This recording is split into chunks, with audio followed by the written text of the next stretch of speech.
Doctor Mohammad Yunus যখন প্রথমে Nobel পান, প্রথমে আমরা সবাই কিন্তু আনন্দিত হয়েছি, কিন্তু একটা কারণ এখন পর্যন্ত আমি মিলাইতে পারি নাই যে ক্ষুদ্র ঋণ সুদের ব্যবসা করে একটা মানুষ কিভাবে নোবেল পায়।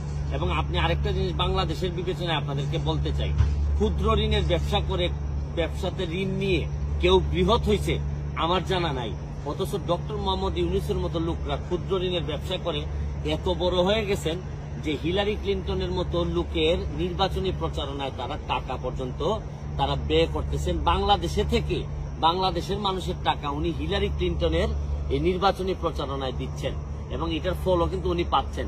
দেখেন এখন উনি 175 জন বিশ্ব নেতা নাকি বলছেন যে ইউনূস সাহেবের বিরুদ্ধে যে মামলা, এই মামলা স্থগিত করতে হবে।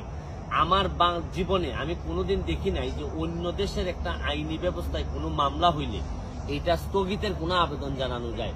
সর্বোচ্চ আমরা কি করি, আমরা বলি যে অবশ্যই যেন তাকে ন্যায় বিচার নিশ্চিত করা হয়, বা আমাদের যদি কারো আগ্রহ থাকে আমরা নিজেরা এসে, হিলারি ক্লিন্টন উনারা কিন্তু নিজেরা এসে এখানে মামলা পরিচালনা করতে পারতেন।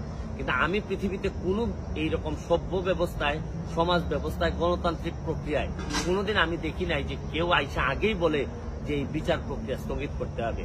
শুনেন, আমি একটা জিনিস আপনাদেরকে বলি, এই দুঃসময়ে এখন যে সময়টা ক্রাইসিস মোমেন্ট, এই সময় আওয়ামী লীগের মধ্যেই আমি আওয়ামী লীগের যারা আছেন সবাইকে দাবি করব যে যার খুলস থেকে বেরোয় আসেন। প্রতিবাদ করার সময় আছে, আমাদের যা যা আছে তার বিভিন্ন সময় আমরা বলবো আমাদের দুর্নীতির বিরুদ্ধে যুদ্ধ চলতে থাকবে। কিন্তু এখন মনে রাখবেন যে জননেত্রী শেখ হাসিনা, আমি বারবার বলছি যে উনি যদি না থাকেন তাহলে আমাদের মতো মানুষের প্রতিবাদ করার সাহসও থাকবে না, কারণ উনি বঙ্গবন্ধু কন্যা বলেই আজকে আমাদের এরকম প্রতিবাদ করার সাহস আমরা পাচ্ছি।